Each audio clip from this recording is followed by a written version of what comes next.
Hello, I'm Ted Seides, and this is Investment Management Operations. This show explores the inner workings of the most sophisticated institutions in the industry. Through conversations with executives across operations, compliance, legal, and finance, you'll hear how key operating partners run their businesses in an ever-changing and complex investment landscape.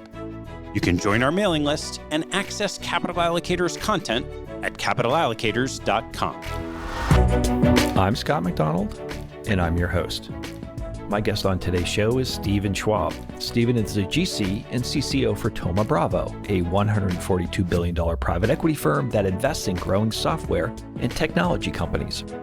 Prior to joining Thoma Bravo in 2015, Stephen practiced law at Winston and Strawn and Katten Munchin before going in-house. Stephen shares some great takeaways on how to make best use of your legal resources. He shares his thoughts on when to bring legal in-house, how to get the most out of your outside counsel, and why they opted to keep the GC and CCO a combined role. We discuss the current state of fundraising and how LPs are interacting with GPs. Please enjoy my conversation with Stephen Schwab. Steve, thanks for joining me today. Tell me about how you found your way to Thoma Bravo. First, Scott, pleasure to be here. Pleasure to talk with you. And I guess to answer your question, how much time do you have? I thought we only blocked 2 hours because that question could go on quite a while. But even if you allow me to go out of timeline sequence, how I actually got to Thoma Bravo ultimately was sort of reevaluating what was important to me from a career perspective, from an employer perspective, and really aligning those personal values with the values of an employer. Ultimately, there's a lot of noise around finding a career path, a place where you feel comfortable, a place where you see yourself for a long time. But for me, that came a bit later in my career when I really thought about what was important to me and making sure that the place where I ended up really aligned with what I thought was important. As I said, I had a nonlinear path. I had great and diverse experience throughout my career. I started out at an international investment bank, which from an operational perspective was tremendous experience. It allowed me to scratch the legal itch, but also sit with the risk folks in the bank, understand how the bank views risk of transactions that they're entering into. I got to sit on the trading desk, and a lot of people were really gracious with their time to me early in my career to explain what their job is, how they view their job, and how they interact in the markets. That's invaluable experience. And it's something, by the way, that I've taken with me certainly further in my career and spending the time with other people within an organization to make sure that I'm not hoarding information, that I really share my experiences with those folks. So early on, really started to think about operational risk from a legal regulatory compliance perspective. I went on, I spent time in private practice at 2 wonderful law firms and really did the legal training that allows me to be the lawyer I am today. And then use that to go in-house and have senior operational sort of GC, CCO positions at financial services firms. And again, had a lot of great experiences, challenging experiences. And those challenging experiences really led to growth, really led to me having a better understanding of how financial markets work and what it takes to build a robust program and a sustainable organization. It ends up in the culmination of finding my way to Thoma Bravo. Since joining, we've really taken off, and it's been a great ride. And how did you find the role? There's the practical, actually, how did you do it? But there's a big mental component to how you find yourself in a position to have a role like the one I have. Look, I think practically speaking, I was at another firm. It was a small startup. That startup was having difficulty, and I made myself open to moving on. What does that mean in practice? That means, hey, let's talk to trusted advisors. Let's talk to people that you trust in the industry you've networked with for a long time. And so people put me in touch with a recruiter, and the recruiter brought the opportunity at Thoma Bravo to my attention. The funny thing is that when I first heard the opportunity, I wasn't particularly interested. And that's probably not a unique story, but I wasn't. Just at that moment in time? I said, look, I actually really like the trading world, the trading aspects of financial services. I thought that was my sweet spot. And earlier in my career, when I was in private practice, I did a little bit of private equity work. I did a little bit of funds work in the private equity side. And so when I originally was approached by the recruiter for a private equity job, I said, look, I already had this experience and this wasn't something that I thought would be in my future. I moved on from that. But I didn't give up on it. And the recruiter certainly didn't give up on it, thought I'd be a great fit because in some of my experiences, I had been in industries that had just started to be regulated and helped them navigate those challenges. And PE was doing that post Dodd-Frank. And so the recruiter really, to his credit, was convinced that I was a good fit for this. If you allow me to share like an interesting story, as I'd gone through the talking with the folks at Thoma Bravo, my first meeting went really well. And this is where I had recognized it, at least with this individual, there was alignment in values and what I wanted in a career. And then as I met the remaining managing partners of the organization, they were all really speaking from the same book. And there was a consistency within the organization that really appealed to me. The recruitment process was long. And I recall as I'd gone through this for a few months, I was driving home one day. There was a car right in front of me and the license plate, it was a vanity license plate and it had the word Thoma on it, Thoma. I remember saying, I'm like, wow, if there is such thing as a sign, that's a sign. And then a few weeks later, I was given the offer and I accepted. And the rest is history. And what did the organization look like before? Did they have your role previously, or is it new? There was a combined operations function. There was a lawyer involved, but the role itself was really new. I think the organization recognized that as it was going to grow, it had not yet really grown or really scaled, that there was a heavier regulatory and compliance burden. And it really had to build out policies, procedures, and sustainability within the organization and needed somebody to do that in-house. Couldn't rely on outside advisors to do it. So effectively, I was the original hire for the legal and compliance role. Demographically, the firm at that time when I joined was employee 45, give or take. We had about $8 billion under management. We had a single buyout fund that we were raising sequentially. And at that time, we had 2 offices. So a very different organization than the one that we have today. Where are you now? You have a number of offices. Tell me more about that footprint. So again, I think by any measure that one would take, Thoma Bravo's grown substantially in that time period. And when I say time period, I'm looking back about 9 years from today. From an AUM perspective, most recent numbers, about $140 billion under management. Number of employees were over 240. The number of products that we offer, I mentioned we had a single buyout fund that we were raising sequentially. We now have multiple buyout funds. We also have a credit fund platform, and we also have a growth fund platform. We now have offices in Chicago, San Francisco, Miami, New York, London, and a branch office out in Dubai. In addition, we've built out functions. I think we've had some real professionalization within our operations and grown that out substantially. And then maybe share a little bit about just your roles and responsibilities. The way I think of legal and compliance at Thoma Bravo, first of all, it is legal and compliance. Those are not separated. I'm ultimately responsible for both of those functions. Where I focus or where we focus is firm and fund. So focus on the firm. Thoma Bravo is the investment manager, is the management company, and all the challenges associated with it. From a regulatory perspective, from an operational perspective, it's a business like any other. So there are employment issues. There are real estate issues. There are a number of issues that approach a firm like ours. And then funds. I do have this sort of nice expertise in the funds world. Those are complicated structures. And we have very sophisticated investors that invest in our funds. Getting all those parties to yes at the end of the day and getting a fund closed is where I do spend a lot of time in making sure that our investors understand what they're signing up for, that we can accommodate their needs, that we can be a trusted partner for them and really help them solve problems. I think that's where I spend a lot of my time. And that's also how my team spends a lot of their time. We don't do, and I don't want to make it sound like we're excluded from doing, because I think there is a natural overlap. We don't focus on deals, not deal lawyers internally, majority of us. And we really do rely on our outside advisors to be expertise there and our deal teams to help guide that process. We're, of course, here to help manage that process. And to the extent that there's implications on firm and fund, we certainly do get involved. I want to circle back a little bit. A number of organizations tend to separate the GC and CCO role, but you have not. Tell me more about why that landed that way.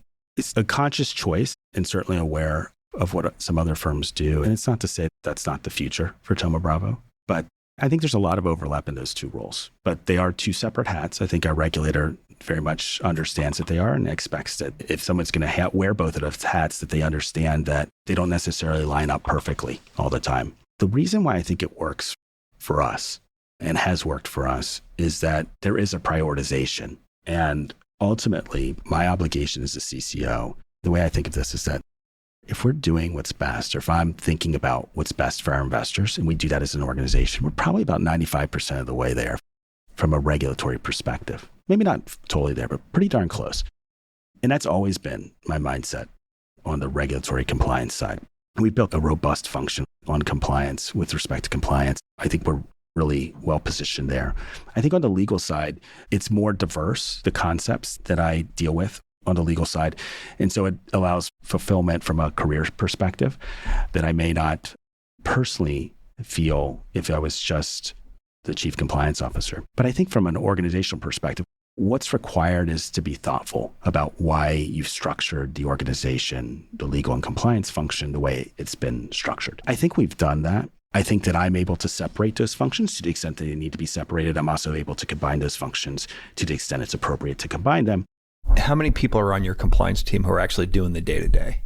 We have one compliance associate that's solely dedicated to compliance work. We also borrow resources from other parts of the firm as well. We have 2 lawyers who spend a good chunk of their time doing sort of compliance work, not exclusively, but a good chunk of their time. And then we rely on outside advisors quite a bit. We have great relationships with compliance consultants, as well as outside law firms, multiple outside law firms who are able to assist with compliance duties.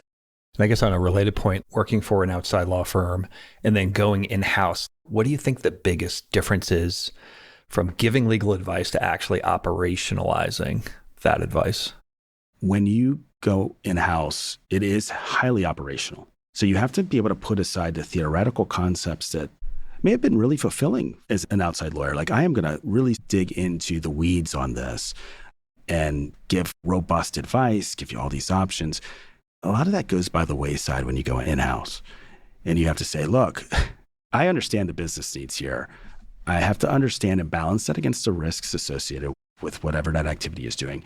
But now let's talk about how they implement it. The idea is like how to put these pieces together organizationally is where I think a lot of people, when they move in-house, they struggle with. That this wasn't what I expected. That I didn't expect to have all these meetings, or I didn't have to expect to figure out who I need to talk to about this particular issue. There's a real value to that. So I do think that sort of one of the challenges is learning to become the hub in a hub and spoke system. And the hub, at least from a content perspective or from a subject matter perspective, is that legal and compliance role, that regulatory role. And you have to be the hub. You have to be able to field lots of questions, but you also then have to operationally be able to navigate the organization and say, look, we have an issue. How do we actually go from issue advice to implementation, creating a process, creating a procedure? Because ultimately the goal is the same. Let's manage that legal and compliance risk, that legal and regulatory risk, and let's build a sustainable organization. And for a firm like Thoma Bravo, and I think a lot of other firms that have been in the PE space, that really does mean you also not only build a sustainable organization for today, you have to really be forward-looking. There's been a lot of growth at our firm. And so being able to build a sustainable organization really does mean building a scalable organization that allows for providing quality service today, but also into the future. Kind of back to the deal side. So one question I have is, what's the contact point? I know you're not doing deals, you use outside advisors, but at some point, do you have a touch point when the deal comes and making sure that everything is coming together? Given our size, we have a lot of deals in the hopper at once quite often. We've had a long-standing relationship with a wonderful law firm that has really been our inside counsel for years. And Thoma Bravo itself has a 40-plus year history, and they've been there from the beginning. We have this, what I would consider, unique relationship with an outside law firm, and they know our organization from top to bottom. And what we do on the deal side is we very much rely on them to raise issues. I hear and I know that there are a lot of people that have regular check-ins from a deal perspective with their outside counsels, and that's usually because they have multiple. We're fortunate, or I'm personally fortunate, I think, to not have to do that because I can rely on them to raise issues to me. There's no standing calendar invite with the deal lawyers, but I do end up talking with the deal lawyers quite a bit.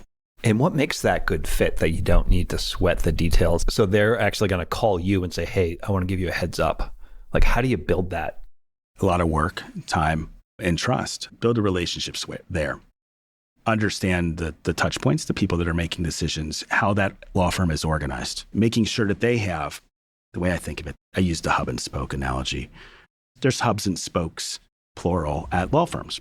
So making sure that those connections are real, that the information flow works, Because ultimately, as the client at the end of the day, we need to make sure that the information that's relevant comes back to us. Making sure that the staffing at the law firm is appropriate. Ultimately, this comes back to really knowing the lawyers who are engaged in our work, that they understand our organization, that they really are partners to our organization.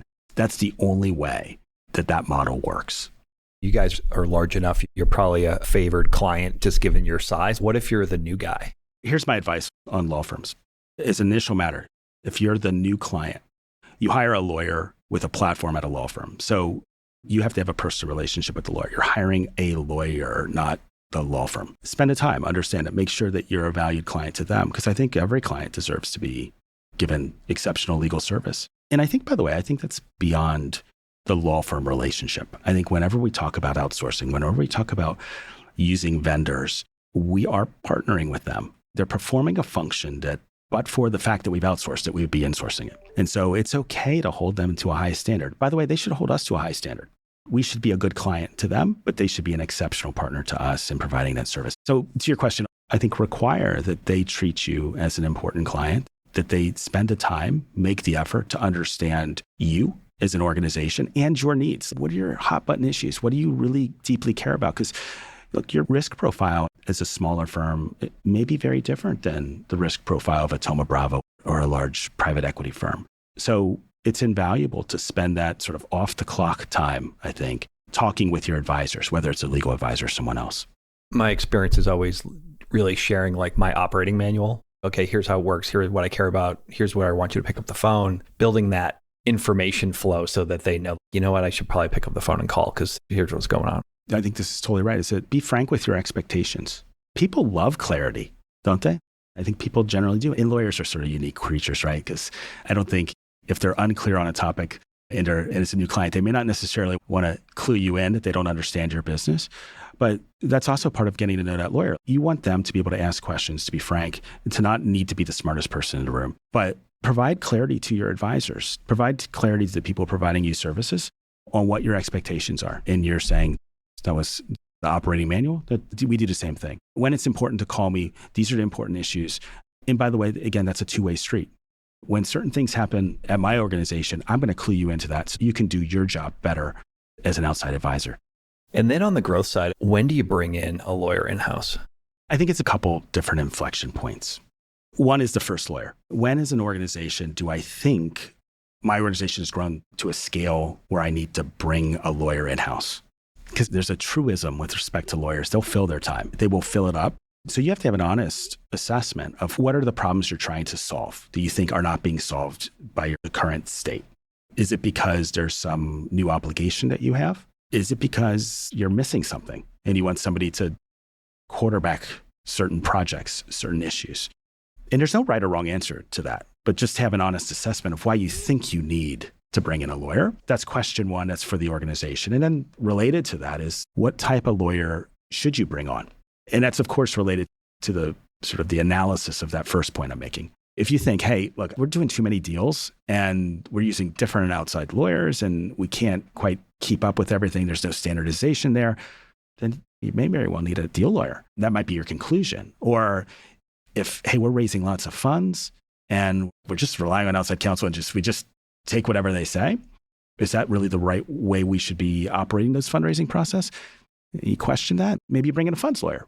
Look, we've grown to a size and scale. We've been relying on outside compliance advisors. And now all of a sudden, like, we're just growing. We're becoming a more complex organization. So we need somebody to handle those duties. Or we just need somebody because the scale of our organization has grown. And whether it's a private equity firm or it's a trucking company or it's a whatever, we need somebody to handle sort of our legal risks. Then you may need a generalist. So those questions are what I would ask when bringing on a first lawyer. And then I think related to your question is, what about scaling that and thinking about you going from one lawyer to what eventually becomes a legal or a legal compliance department? I think that's also an inflection point for an organization. I think that largely depends on what are the organization's goals. As an organization, are you going to get more complex? Are you going to scale? Are you going to get bigger? Because then likely, it's not straight line, likely then the legal and compliance function needs to scale as well. And a lot of that, again, I don't think it's different analysis. It's, are you missing something? Are you not performing a function you need to perform? And then relatedly, once you have the department, are you over capacity? Are you grinding your folks into the ground? It's not a sustainable model for them or for the organization. I think those two things can lead to you needing to hire, or at least thinking about hiring, additional resources internally. What are the traits of somebody you or want to bring in-house who's currently a private practice? Growth mindset. I think what that really means is, put it a different way, intellectually curious. And so the ability to take on new tasks, the desire to take on new tasks, try to figure it out on your own, and then come back and let's have a conversation about what you figured out or maybe where you went awry. That to me is always the number one trait that I look for. Somebody who is essentially a go-getter, who is curious about the business, curious about the space in which they operate, and wants to really grow within that space. That's number one. I think there's a natural sort of underlying that is that technical expertise is always important. Again, I think that's more important depending on how you've come to the conclusion, again, on needing to hire somebody. If you have a need for a particular skill set, then I think task number one in hiring is to make sure you've ticked off that skill set. So being able to evaluate and they're going to actually provide the service that you are expecting that they'll provide. But I think what I'm always hiring for people who have a future, who have future growth, I always look for that. And I think number one, with respect to their traits, is are they intellectually curious? On growth, you have a London office now. Any advice on anyone looking to go across the pond and stand something up? It's a good question. We're in the middle of applying for an FCA application. The regulatory framework's different. And again, just be accepting of that. This is not the US model over there. It's different, principles-based. And so there's going to be some challenges. You're going to use different terminology. I think at the end of the day, though, conceptually, it's not that different in a sense that a regulator has certain principles that they're guided by, just like your organization has certain principles that you're guided by. But the regulator certainly does. And then within that framework, there's some nuance, but ultimately, they're there to protect the financial markets. They're there to protect, ultimately, investors. That's not different than the US model. There's nuance within it. So part of my advice there is understand that I think the principles that you probably have adopted in the US are applicable certainly in the UK. In practice, there's going to be some differences and some changes. So you have to be accepting of those changes. You have to be able to grow into that and operationally set it up the right way. I think there are a lot of good advisors in the UK. We've relied on some to help us navigate the process. I would certainly rely on those advisors as an initial matter. But I think our London office, our sort of European focus is an exciting area. I think that we're doing it the right way. I think people have to be willing to work with the regulators. It's very much a collaborative process with the regulator in the UK. Is the office going to be primarily for deal flow and monitoring? Deal professionals in Europe. That's how we've set this up, or in London. That's the primary focus. But look, it could grow from there. We've put a capital markets employee out over there, some investor relations functions out of the UK as well, primarily deal flow and doing deals, but there's other functions in the UK as well. Was it just the point where like people were traveling? The opportunity set was great enough. It's like we should just be on the ground there. Yeah, I think the way we think of it is that we're a software-focused investor, and we think that there is significant opportunity in Europe. There's unique challenges there as well. And really, in order to effectuate that strategy, having a presence in Europe was critical. And then I want to turn to fundraising and get your thoughts on the current state of the market in general. I have to be a little cautious here because we're in the market. So I'm not going to be talking about Thoma Bravo's fundraising. Fundraising in general, I think we've seen trends, certainly in the past couple years, with respect to PE fundraising, that capital's flowing to trusted managers. We continue to see that. And trusted managers can mean a few different things. Performance matters, right? And people look at performance, but people also look at the firms that have established relationships over the long term. I think we are seeing that. The fundraising environment is certainly, over the last couple of years, not quite what it was in the prior few years. We see really positive signs in the fundraising environment. Ultimately, just like any sector in the economy, you provide a good product, you solve a problem for your investors, you build trust with your investors, you are transparent with your investors. I think you end up being successful in your fundraising. That's certainly the advice that I would give to other firms that are in the market or thinking about going into the market. On LPs, how involved are you on the operational due diligence work that's done? Pretty involved. Look, fundraising is a firm-wide effort. It should be, right? It's the lifeblood of a firm. The way I think of private equity firms, it's overly simplistic, but it's two separate businesses that are symbiotic. the deal-making business, oversimplification, of course, but go spend money, buy a business, make the business hum, and sell it for more money and return that capital to our investors. That's one side of the business. And then there's the fundraising business. Bring the money in so we can spend the money. But you have to also not only just bring the money in, you have to solve an investor's issues. You have to do it in a way that works within their program. Those two businesses really operate together and they feed each other. But in order to do that, again, you got to have, I think, a really robust function. So on the fundraising side, it is a firm-wide effort to do that. And so as far as my role in the diligence process, heavily involved. I meet with many of our investors during the fundraising process. And there's a lot of us on the operations side that do this. But the way I think of it is that if they schedule an hour with me, an hour of their time, they're probably diligencing dozens of managers. But if they spend an hour with me, it is their time. No topic is off limits. Ask me what you want. I'm here at your disposal. And so heavily involved in that. There's also written diligence, which has grown exponentially since I started at Thoma.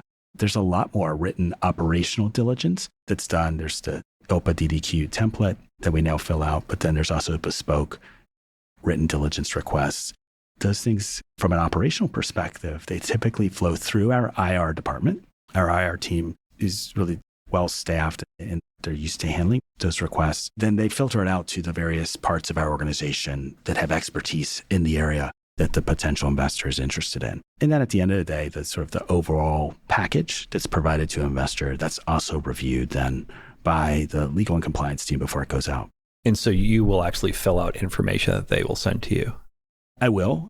I used to do that, get my hands a little dirtier on that. We've built out really a good team of people who really understand how we work operationally. So one, having been on both sides of that, in both seats, there's always this element of a conversation will beg, actually, you'll probably get a richer content around that versus written. Like, has that changed much? What's the split between fill this written report out versus let's sit down and have a conversation? And it has changed, I think. I think there's more of a desire to get written answers than there used to be.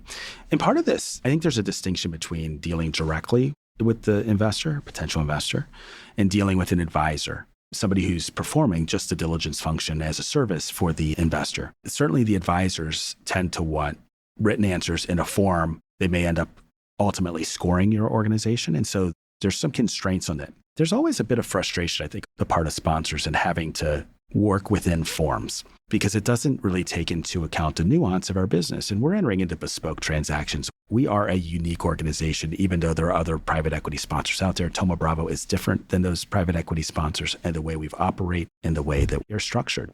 So I think there is some frustration there to always have to operate within a form or the constraints of a form, particularly online forms. So from my perspective, from our perspective, we welcome phone calls. Let's talk about your issues as an investor, a potential investor, or an advisor to the investor. Because look, I think ultimately what we're trying to do, I think, and this is beyond just the relationships that we have as an organization, I think this is generally good life advice, is that when you're interacting with someone, you want to build trust. I want them to know that they can talk to me, and I want them to know what I look like, and let's have a conversation about that. So that's one way to build trust. But then the second part of the equation is we're trying to help people solve problems. So if we have a legal and compliance issue that is coming up on diligence and the written diligence answer isn't quite what the prospective investor thought it would be, let's have a conversation about that. Let's explain the thinking. I want to understand what the concern is on your part, and then we'll let you know how we think of this. I think to ultimately answer your question, Scott, I think that we have seen changes there, but we welcome the conversations with our investors. Let's sort through these issues. Again, let's understand your concern, and hopefully we can come to an understanding and move forward. Yeah, there's this tension between getting the information and getting the rich content behind that and draw out that conversation, because what you may see as not an issue, litigation, for example, is pretty common in the industry. And a lot of it is really, it's just a thing that happens from time to time, but being able to provide that rich content is really important. 100%.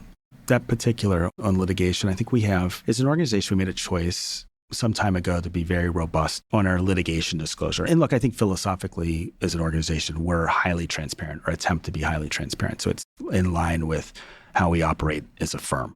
What we see, though, is that in comparison, particularly when you have advisors that are advising prospective investors, in comparison, our robust disclosure on a topic may actually create tension. because you've disclosed all these things, but numerically, it seems like there's a lot more litigation here, where in reality, it's just that we're just being transparent about these matters. And as you said, I think many of them may be immaterial or would be considered immaterial. And so the context matters there. And also the people receiving that information may not be well equipped to understand what the terminology is with regard to those disclosures, which may be irrelevant at the fundamental level. Totally right. And look, I think it depends on one's jurisdiction. A U.S. investor is probably more comfortable with seeing some litigation disclosures than perhaps a jurisdiction where litigation is much less frequent, much more rare. So those investors may not have, again, the context of the legal system, and they may view those things as higher risk. And that's where, again, we welcome conversations. We welcome sort of addressing those investors' concerns on those topics. The ODD framework has evolved over 15 years ago, was definitely something fairly new. But what's a great example of how you interact with LPs from an operational perspective? What's your favorite exchange on that? First of all, you're right that there's been an evolution on the ODD side. I think 6 years ago, 7 years ago, only the largest investors actually performed. They were largely focused on returns. So it was really sort of business diligence that we're talking about. So that's changed significantly. The way we interact there, we're trying to solve a problem. And ultimately, the folks at the ODD are reporting up to, depending on the internal structure at the investor, they're essentially sitting alongside the portfolio manager or the relationship manager who's tasked with reviewing us. And what they're going to do is they're going to put together a report. They have bosses, just like we all have bosses. They're going to have to present that to an investment committee or some other decision-making body. So again, let us address the concerns that you think you're going to have to address. Let us provide you with the information that allows you to provide a robust report and robust information to the decision-making bodies that you have internally. Rarely are we dealing directly with the investment committee themselves. That's not happening. We're disassociated from that. So I think that's how, again, philosophically, we view ODD. I think that's how philosophically we view diligence, just generally. In practice, as we touched on before, that has meant more responses. The amount of written responses that we provide has grown exponentially in the past probably 6 years. And it's also meant, with the advent of sort of template forms, ILPA form, really creating a robust response to common ODD questions. What processes have changed from your perspective, given the explosion of ODD practices in depth? We have software to help with that. We're obviously big advocates of software. We do have software to help with those standard responses. The way I think of ODD, I've been saying this for years, at least with respect to written responses, one of the real skills on ODD when you receive diligence questions is, and this is unartful the way I say it, but it is, you have to be able to translate. There's a translation skill involved. What is the question actually asking, or what is it getting at, as opposed to just taking sort of the surface view of that? And a lot of times that requires context. So if you get a host of questions, understanding who it's coming from, understanding whether or not that is a diligence person, understanding whether or not that person is also diligencing, or the firm that is looking at your firm and investing in your firm invests a majority. This is their first private equity investment, and they do all hedge. Understand then that that changes the context of that question. So I think that's step one, is developing that skill to be able to translate the questions. And if you don't understand the question, by the way, I say this all the time, if you don't understand it, ask the investor what they mean. We're ultimately trying to solve a problem. So don't give them an answer that doesn't answer their question. We don't have to be the smartest people in the room. So understand what the question is. So that's skill one. Create that library. You're exactly right. We've done that with software, and that software becomes smarter and your library gets bigger and bigger, which, by the way, requires curation then. Those answers evolve over time, and making sure that's being managed and being mindful about the responses that are in there. I think that's gone a long way to creating efficiencies for us internally. And look, if we didn't have that type of stuff, we'd be drowning in ODD. I bet. Well, Stephen, this has been really insightful, and I appreciate your time. I'd love to close with two questions. And the first question is, what advice would you give to an emerging manager from a legal and operational perspective? The number one piece of advice of anyone who is operational, so go beyond legal and compliance, but it certainly applies to that as well. Really understand your business. Understand the business drivers. What does your firm do? Where's your firm going? Take that information and say, look, how does that apply to whatever bit of responsibility you have? This isn't limited to running a department, running a group, running all of operations. This is just as applicable, I think, to the person who's middle management or even starting their career. Understand your business, understand where it's going, understand how that impacts your function or your group, and then what you need to do about that to create, again, a sustainable organization going forward. I really do focus a lot on think about the long term. How do you build this long term? And then the other question I have is, what one book, resource, material, article that you refer to others? I wish there was one. I wish there was a book that said private equity operations or even private equity legal and compliance operations. I'd love that desk manual. So maybe, Scott, one day, maybe that's something for either you or for me. I don't know. You're getting a lot of good information on this podcast. So maybe one day there's a good document out there, a good desk manual. I think there's some books out there, they largely focus on purely on like structuring and so forth, which I don't think really captures the totality of what operations is. So my advice, twofold. It's one is there's a lot of good sort of day-to-day resources out there, whether it's industry publications. The law firms, I think, are wonderful in providing public content on issues. There's limited depth there, but they're wonderful on issue spotting. Take advantage of that. When I started, sign up for them all. Everyone who does PE work, sign up for them all. And then over time, you're going to naturally curate that. The second important chunk, again, applicable to PE or any other industry, network. Going in-house can be a lonely position, especially if you're the one person that does it. So network, understand what your colleagues are doing. Network with your investors. Network with the people that are around your industry, whether it's law firms, whether it's service providers. Also network internally. Those networks become invaluable over time and really put you, I think, in a position to be successful from an operational perspective. Good stuff. Stephen, this has been a wonderful conversation. Thanks for your time, and let's stay in touch. Absolutely. It's been my pleasure. Thanks for listening to the show. If you like what you heard, hop on our website at capitalallocators.com, where you can access past shows, join our mailing list, and sign up for premium content. Have a good one, and see you next time.